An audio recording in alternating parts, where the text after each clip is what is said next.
আকাশবাণী কলকাতা। স্থানীয় সংবাদ পড়ছি সুস্মিতা সেন।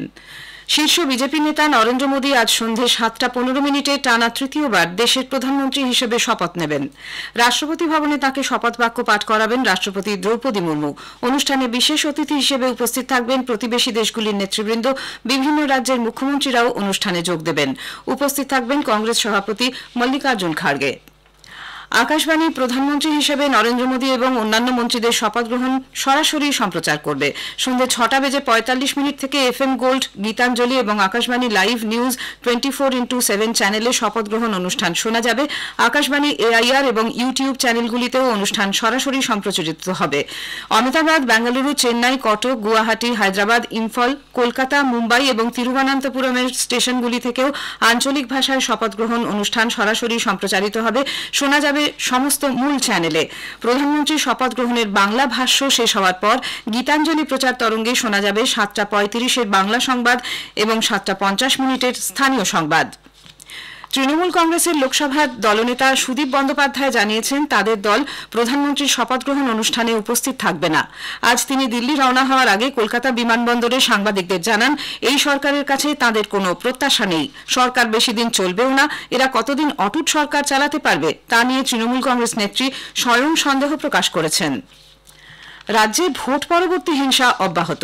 মালদার মানিকচক থানার গোপালপুর গ্রাম পঞ্চায়েতের জেসারতলা এলাকায় এক কংগ্রেস কর্মীকে পিটিয়ে খুন করার অভিযোগ উঠেছে শাসক দল তৃণমূল কংগ্রেসের বিরুদ্ধে। অভিযোগের তীর সংশ্লিষ্ট গ্রাম পঞ্চায়েতের প্রধান সহ বেশ কয়েকজন তৃণমূল কর্মীর দিকে। আকমাল শেখ নামে ওই কংগ্রেস কর্মীকে ভোটের ফল ঘোষণার পর থেকেই নানাভাবে হুমকি দেওয়া হচ্ছিল বলে পরিবারের অভিযোগ। গতকাল তাকে একা পেয়ে মারধর করা হয়। আশঙ্কাজনক অবস্থায় মালদা মেডিকেল কলেজ হাসপাতালে নিয়ে যাওয়া হলে গভীর রাতে আকমালের মৃত্যু হয়। এদিকে দলীয় কর্মী খুনের ঘটনায় তৃণমূল কংগ্রেস ও পুলিশ প্রশাসনের বিরুদ্ধে সোচ্চার জেলা কংগ্রেস নেতৃত্ব।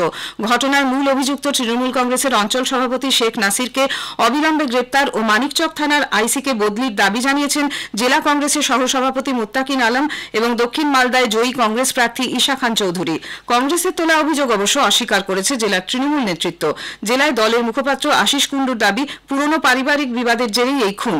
এর পিছনে কোনো রাজনৈতিক কারণ নেই। লাগাতার ভোট পরবর্তী সন্ত্রাসে গত কয়েকদিন যাবৎ ব্যাপক উত্তেজনা ছড়িয়েছে মুর্শিদাবাদ জেলা জুড়ে। জেলার বিভিন্ন প্রান্তে বিরোধীদের মারধর, বাড়িঘর ভাঙচুর করা ছাড়াও হামলা করা হচ্ছে দলীয় কার্যালয়গুলিতে।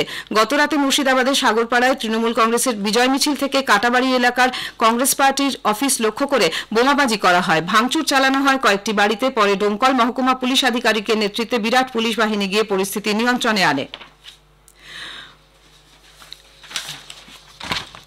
তৃণমূল কংগ্রেস দলের জেলবন্দি নেতা আরাবুল ইসলামকে ভাঙড় 2 নম্বর পঞ্চায়েত সমিতির সভাপতির পদ থেকে সরিয়ে দিয়েছে।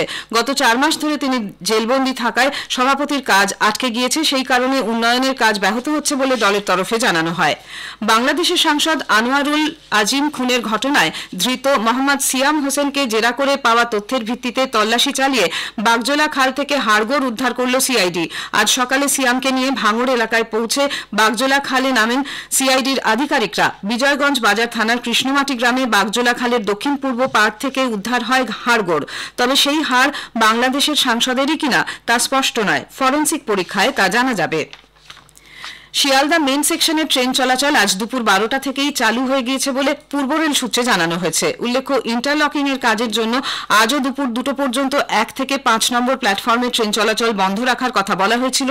তবে নির্দিষ্ট সময়ের 2 ঘন্টা আগেই কাজ শেষ হয়েছে বলে রেল দাবি করেছে।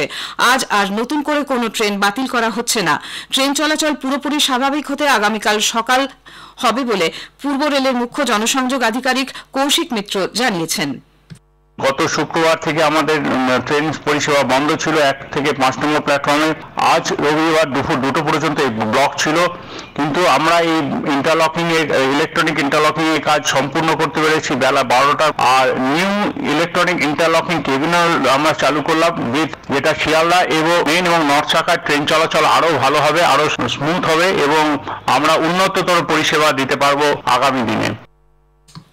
উত্তরপ্রদেশে কর্মরত মুর্শিদাবাদের নবগ্রামের এক পরিযায়ী শ্রমিকের দুর্ঘটনায় মৃত্যু হয়েছে। পরিবার সূত্রের খবর, নবগ্রামের স্বর্ণকার পাড়ার বছর 43-এর তমিন শেখ গত বুধবার কাজে গেলে তাকে বাদরে তাড়া করে। পালাতে গিয়ে দোতলা সিঁড়ি থেকে নিচে পড়ে যান তমিন। সহকর্মীরা উদ্ধার করে হাসপাতালে নিয়ে গেলে চিকিৎসক মৃত ঘোষণা করেন। আজ তাঁর দেহ গ্রামে ফিরছে। স্থানীয় সংবাদ শেষ হলো।